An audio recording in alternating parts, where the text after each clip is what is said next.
It's often said that the hardest force to overcome is inertia. Newton's first law of motion says that an object at rest will stay at rest unless acted upon by a greater outside force.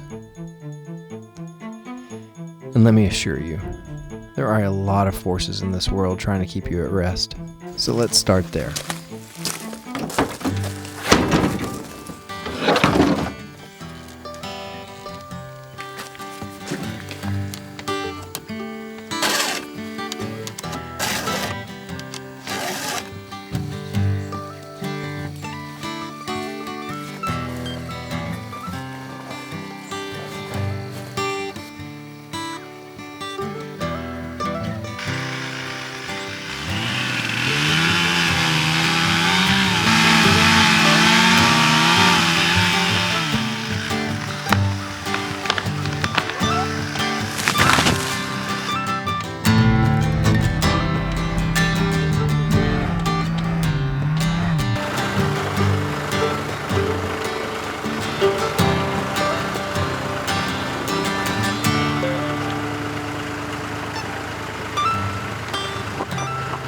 When I was a kid, there was this big ice storm that came through that knocked out our power for a couple of weeks. And at the time, we lived in this house that only had an electric heat pump. And as you probably can figure out, when the power goes out, so does the heat. But I was young then, so I really don't remember too much. I remember that I spent a lot of time under blankets. And I remember hanging out at my grandparents' house because they had a fireplace. But I also remember that my dad made a commitment that he would never again live in a house that didn't have wood heat. And so when the power came back on, he had a wood stove installed in our house. And every home that I've lived in since has had a fireplace or wood stove. So to this day, I hardly use anything beyond my stove to heat the house. But as you may have picked up on already, I'm a bit of a traditionalist. When it comes to starting a fire at my place, I've got 2 rules. Rule 1, you only can use wood to start the fire. No paper, no kerosene, no starter logs. And rule number 2, you only get 1 match. Now, under these conditions, you need a little more careful planning. I can't just take a big wet log and throw a match on it and expect it to burn.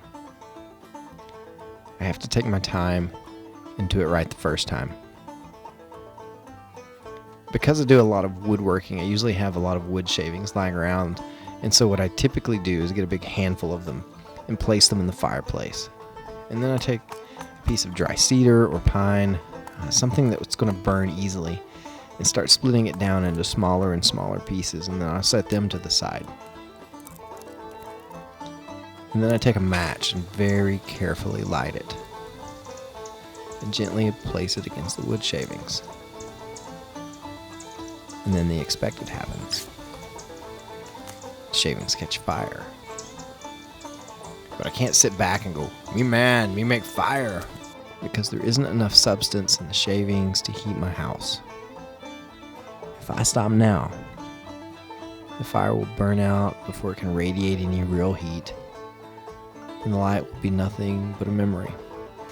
But it's still not strong enough to throw a big log on it, and so I start adding the small pieces of wood to the flame. Pieces of wood no bigger than the match that I used to start it, and then I start adding little bigger pieces of wood, pieces the size of pencils. Fire is getting bigger, but I still can't stop.